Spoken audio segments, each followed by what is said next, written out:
Aravalli police દ્વારા શરાબની બદીને ડામવા માટે કમર કસવામાં આવી રહી છે। ત્યારે બાયડ પોલીસ દ્વારા બોરટીમ્બા ગામે આવેલ તબેલામાં રેડ કરીને દૂધ સેક્રેટરીના ઘરેથી વિદેશી દારૂ ઝડપી પાડતા પંથકમાં ચકચાર મચી છે।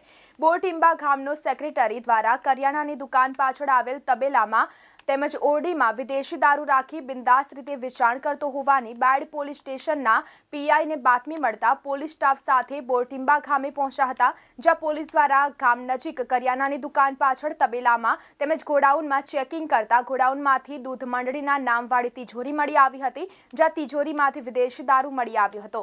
પોલીસે 50,000થી વધુનો મુદ્દામાલ કબજે લઈ દૂધ મંડળીના સેક્રેટરી શનાભાઈ પરમાર સામે ગુનો નોંધી વધુ તપાસ હાથ ધરી છે। બુટલેઘરો પર અંકુશ લાવવા પોલીસ સતર્ક બની રહી છે। ત્યારે બીજી તરફ બાયડ તાલુકામાં દૂધ મંડળીનો સેક્રેટરી વિદેશી દારૂનું વેચાણ કરતો હોવાનું સામે આવતા અનેક સવાલો ઊભા થઈ રહ્યા છે।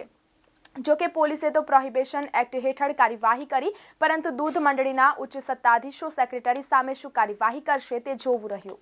આ તબેલાની અંદર એમને બોરટીમ્બા દૂધ ઉત્પાદક સેવા સહકારી મંડળી લિમિટેડ એવું લખેલી એક તિજોરી મૂકેલી હતી, જેથી પોલીસે એ તિજોરી ખોલવા પ્રયત્ન કરેલો, પણ તિજોરીની ચાવી ના હોય આ ચાવી નહીં મળતો પોલીસે તિજોરી તોડી નાખેલી અને અંદર તપાસ કરતો તિજોરીમાંથી 23 નંગ વિદેશી અલગ અલગ બ્રાન્ડની દારૂની બોટલો મળી હતી, જેની કિંમત 56,000 રૂપિયા આસપાસની થાય છે। જેના આધારે આ શનાભાઈ નાનાભાઈ પરમાર ઉપર બાયડ પોલીસ સ્ટેશનની અંદર પ્રોહિબિશનનો ગુનો દાખલ કરવામાં આવેલ છે અને તેઓ આ દૂધ ઉત્પાદક સહકારી મંડળી લિમિટેડના સેક્રેટરી પણ છે, જેથી સેક્રેટરી હોવાના નાતે એ દૂધ મંડળીની આડમાં એ તિજોરી ઉપર નામ લખી અને પોલીસને ગુમરાહ કરવાના ઈરાદાથી તેમણે આ કૃત્ય કરેલો હોવાનું જણાઈ આવેલ છે।